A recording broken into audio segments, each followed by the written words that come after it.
Bom dia a todos. Deus abençoe a vida de cada um dos irmãos. Quero convidá-los para nós lermos o texto bíblico da lição de hoje, que se encontra em Mateus capítulo 25, do versículo 20 ao 25.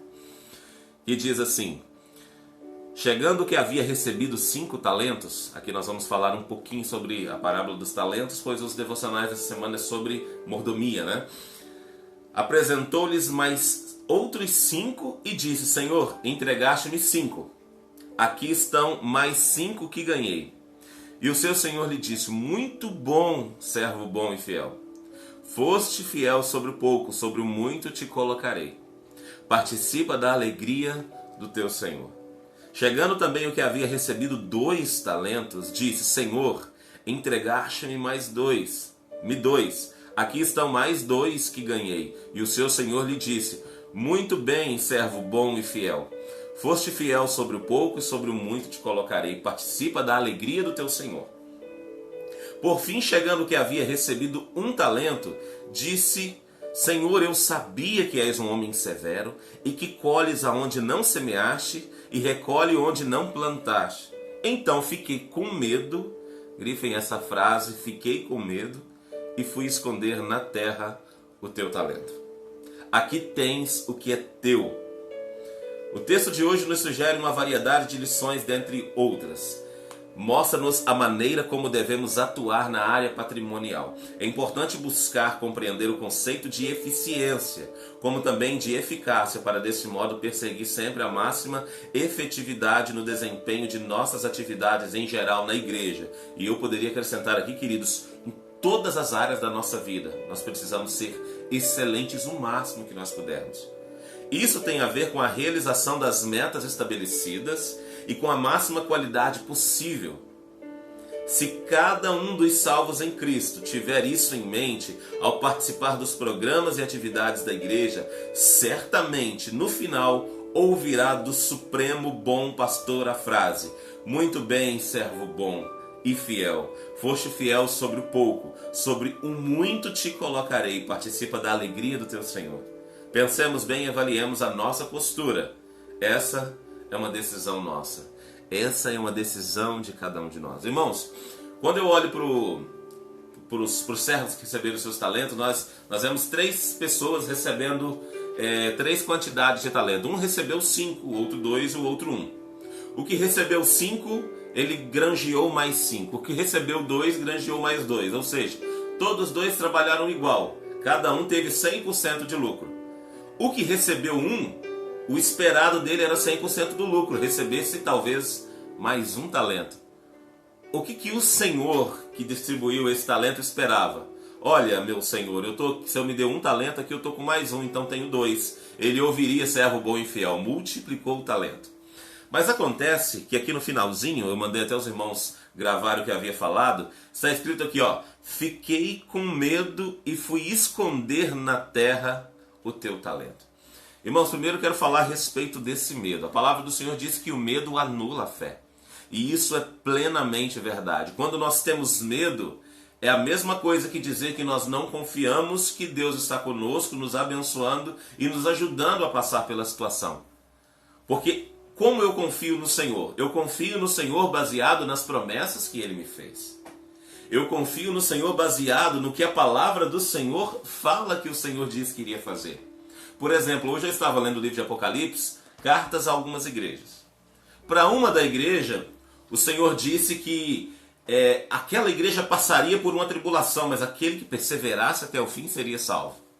Agora, para a igreja de Filadélfia, diz assim: olha, eu vou te guardar na hora da provação. Ou seja, uma igreja ia passar e morreria algumas pessoas, está claro. A outra seria livre do Senhor de passar por aquilo. Ou seja, o Senhor age como Ele quer de qualquer forma, mas dentro da promessa que Deus fez para mim, eu preciso confiar. Se é para perder a minha vida aqui, mas herdar a vida eterna, eu preciso ter plena confiança nisso. Se o Senhor diz que vai me proteger e livrar de todo mal, eu preciso ter confiança nisso. Se o Senhor coloca talentos na minha mão e diz: vai e trabalhe, que todo talento é para ser trabalhado aqui na terra. O Senhor não precisa disso. Todo talento que o Senhor coloca na minha e na sua vida é para nós servirmos as pessoas, porque Deus não precisa disso. Alguém pode dizer: mas pastor, Deus precisa de nós para pregar o evangelho. Ele quis que fosse dessa forma, mas Ele poderia ter enviado os anjos. Os anjos poderiam, numa semana, voando pela terra, aí pregar para todo mundo, anunciar o evangelho. Quem cresce, fosse para o céu. Quem não cresce, fosse lançado no inferno. Ele poderia fazer isso sem nós, mas ele quis que nós fizéssemos isso no meio do povo que é semelhante a nós, feito de carne e osso, né? A semelhança de Deus, a imagem e semelhança de Deus, ele nos deu essa tarefa. Só que ele não simplesmente deu tarefa, ele também deu a ferramenta. E essa ferramenta é o nosso patrimônio. Os talentos e os dons são o nosso patrimônio. Todas as vezes que eu travo com medo de alguma coisa, queridos, eu estou travando é o ministério do Senhor. Olha, esse cara aqui teve medo, fiquei com medo e fui esconder na terra o teu talento. Ele reconhecia que o talento não era dele. Ele reconhecia que o talento era de Jesus, mas ele falou, eu fiquei com medo de ti. Fiquei com medo porque você é um homem que colhe onde não semeia e recolhe onde não planta. Então fiquei com medo. A imagem que ele tinha desse Senhor, o que ele sabia desse Senhor, fez com que ele travasse. E ele foi chamado de servo mau. Quando nós temos medo, nós somos servo mau. Pastor, se eu tenho medo, eu sou mau? O mal é porque nós não estamos fazendo aquilo que o Senhor nos mandou. Porque o medo me paralisou. E eu faço uma pergunta para os irmãos. Qual que é o seu medo? Eu confesso para os irmãos. A irmã Patrícia e o pastor Claudinei estão aqui ouvindo. A irmã Patrícia é testemunha ocular desse evento. A primeira vez que eu preguei na igreja de Ipanema, quando eu era novo convertido, eu preparei uma mensagem assim, umas 2 semanas inteiras, escrevi ela, falei, eu vou arrebentar, vai ser 30 minutos de mensagem, vai ser muito bom. Queridos, eu li 2 minutos de texto no começo e orei. Preguei com 1 minuto, com o meu esboço tremendo, né? Não sabia o que falar, me travei completamente. Depois de falar 1 minuto numa velocidade incrível, eu orei 2 minutos no final. Foi um rompimento de um medo que eu tinha. Mas é aí que está, todos nós temos medo de fazer alguma coisa. Não sei se a irmã Patrícia lembra desse evento. Todos nós temos medo de fazer alguma coisa. O problema é se nós vamos ser travados nisso ou não. Tem alguma coisa que está te travando agora? Enfrenta. Tem algum tipo de medo que você precisa romper? Enfrenta. Tem alguém aqui esta manhã que precisa pedir perdão para alguém, só que o medo de ser ofendido, o medo de ser magoado, o medo de crescer de novo, outra discussão está te travando? Decida o que vai fazer, enfrenta isso, porque o medo vai fazer muitos de nós perder a salvação. Porque a Bíblia diz, olha, reconcilia-te com o teu amigo, com o teu irmão, enquanto estás com ele a caminho, para que ele não te leve ao juiz e o juiz ao executor. Queridos, nós precisamos ter plena certeza de que eu preciso romper com o medo que está na minha vida, romper com tudo que me impede de crescer. Se eu tivesse medo de pregar o evangelho, irmãos, se eu tivesse medo de falar diante de um celular, e olha que eu tinha muito, hoje se tornou algo mais natural. Não que seja fácil, não que eu não me preocupe com o que falar, mas eu preciso todos os dias olhar para a necessidade e para o chamado que Deus colocou na minha vida e dizer para mim, eu preciso me levantar, eu preciso me preparar para eu trazer uma palavra e permitir que Deus fale através da minha vida para a vida de alguém. Eu não posso deixar que o chamado que Deus me fez fique, trancado. Eu não posso permitir que os talentos que Deus tem me concedido sejam usados apenas para o meu favor. E muitas das vezes nem para o nosso próprio favor mesmo. Muitas das vezes nós escondemos na terra o talento porque temos medo. Daí somos chamados de servos maus e infiéis. E pelo comentário aqui do pastor Webster, ele falou aqui bem no início, olha, o texto de hoje nos sugere uma variedade de lições. Dentre outras, mostra-nos a maneira como devemos atuar na área patrimonial. Como eu devo atuar? Olha a última frase do devocional. Pensemos bem e avaliemos a nossa postura. Avaliação. Eu preciso perscrutar o que eu estou fazendo com o que Deus me chamou e crescer em cima disso. E muitos de nós, amados, prestem bastante atenção. Muitos de nós estamos esperando que Deus dê... Opa, voltou. Tinha dado uma travada aqui, queridos. Muitos de nós estamos esperando que Deus dê todos os talentos na plenitude deles. Ah, se é para eu ganhar 10, Deus não vai me dar 5, Ele vai me dar 10 de uma vez. Mas não é assim. Deus nos dá 5, esses 5 vira 10, esses 10 viram 20. Mas tudo isso nós precisamos perscrutar e ver o que eu faço para melhorar. Se eu toco violão, eu vou buscar aulas para eu me aperfeiçoar, para louvar o Senhor e conduzir a igreja em adoração. Se eu ministro, eu quero estudar mais para conhecer mais e ministrar mais. E aonde eu tenho dificuldade, é onde eu preciso atuar. Se a minha dificuldade é na fala em público, é onde eu preciso atuar. Se a minha dificuldade é na conversa, no diálogo com as pessoas, é onde eu preciso buscar ajuda, buscar auxílio. Irmãos, quanta ferramenta nós temos hoje para isso? Está muito mais fácil. Pensemos bem e avaliemos a nossa postura. Eu tinha uma dúvida, eu contei para os irmãos uma vez aqui, sobre Salomão. Quando eu era mais novo, eu acreditava que Deus tinha dado toda a sabedoria plena para Salomão de uma vez só. Mas isso não é verdade. E pelos versos que eu vou ler aqui, os irmãos vão entender que Deus deu para Salomão a capacidade de estudar e aprender com facilidade. Mas tudo que Salomão aprendeu, ele teve que aplicar no seu coração. Olha aqui, Eclesiastes capítulo 1, versículo 12 em diante, nos diz assim: Eu, o pregador, fui rei sobre Jerusalém e Israel. Apliquei, olha ele dizendo, eu apliquei meu coração a examinar. Algumas versões diz esquadrinhar, né? Colocar tudo dentro da medida ali para que eu entenda o funcionamento. E a informar-me com sabedoria de tudo que acontece debaixo do céu. Que enfadonha ocupação Deus deu aos filhos dos homens para nela os afligir. Atentei para todas as obras que se fazem debaixo do sol. Tudo era vaidade e aflição de espírito. O que é torto não se pode endireitar. O que falta não se pode calcular. Falei eu com o meu coração, olha, eu me engrandeci e sobrepujei em sabedoria a todos os que ouvem antes de mim em Jerusalém. E o meu coração alcançou muita sabedoria e conhecimento. Olha que interessante. Falei eu com o meu coração. A pessoa conversando com ela mesma, né? Quando a gente fica pensando, olha, eu vou em tal lugar, vou fazer tal curso, vou aprender tal coisa para me servir isso, aquilo, trabalhar nisso e ganhar dinheiro dessa forma. Pensa. Daí Salomão está dizendo, falei eu com o meu coração. Olha, eu me engrandeci e me sobrepujei em sabedoria a todos os que houve antes de mim em Jerusalém. O meu coração alcançou muita sabedoria e conhecimento.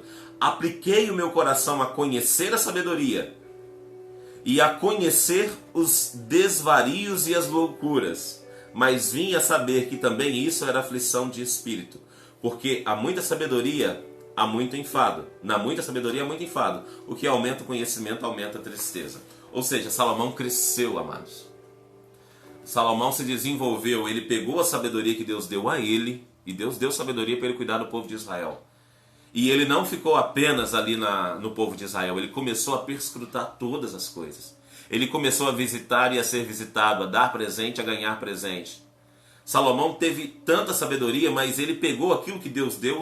Salomão pegou os 5 talentos que Deus deu e multiplicou aquilo em 300, em 600, em 1200. Não foi apenas de 5 para 10, mas por quê? Ele usou o que Deus deu como um combustível, uma ferramenta para crescer cada vez mais. E muitos de nós, queridos, queremos servir a Deus, estamos esperando tudo que vem de Deus cair do céu. Nós estamos esperando tudo que é para vir de Deus cair lá do alto. Vai vir uma parte, nós precisamos trabalhar em cima. Quando nós sabemos que funciona dessa forma, nós nos levantamos da cadeira, do sofá ou da cama e começamos a esquadrinhar o nosso coração e ver qual que é o propósito de Deus na minha vida. É esse, descobri. Agora, qual que é o trajeto que eu vou fazer para alcançar o propósito de Deus? Ou para cumprir esse propósito cada vez melhor? Porque se Deus revelou o propósito dele para você, querido, se você sabe o que fazer no reino de Deus, precisa trabalhar para se desenvolver nesse ministério cada vez mais. Irmãos, isso é maravilhoso. Esse assunto me interessa muito. É um assunto que eu tenho estudado com bastante frequência. Sobre a nossa produtividade com aquilo que Deus nos deu.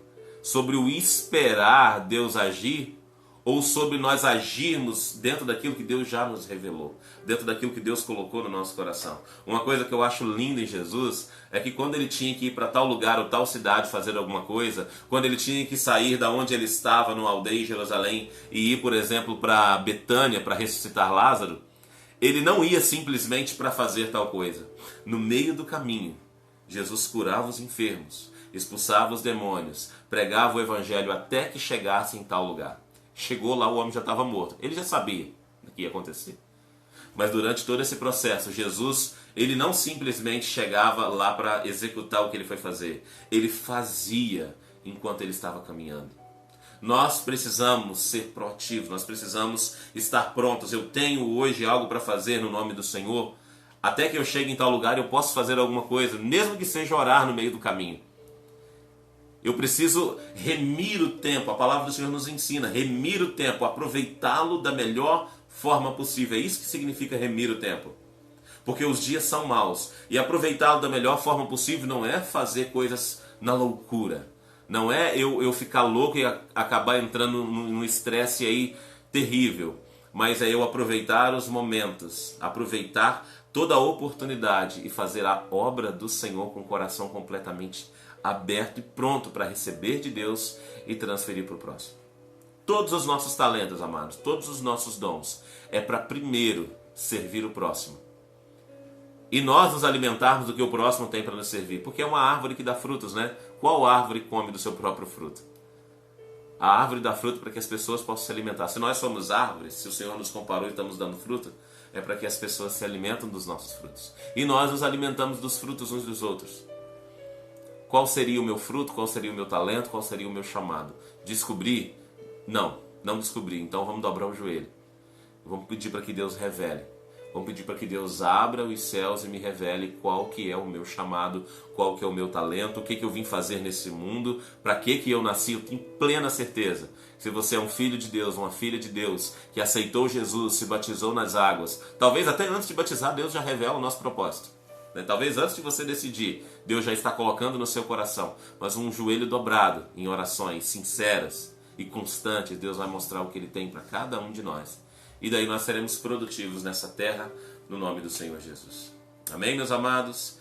Louvado seja o nome do Senhor. Deus abençoe a vida de todos e que o Espírito Santo de Deus possa confirmar essa palavra aí no coração de cada um dos irmãos.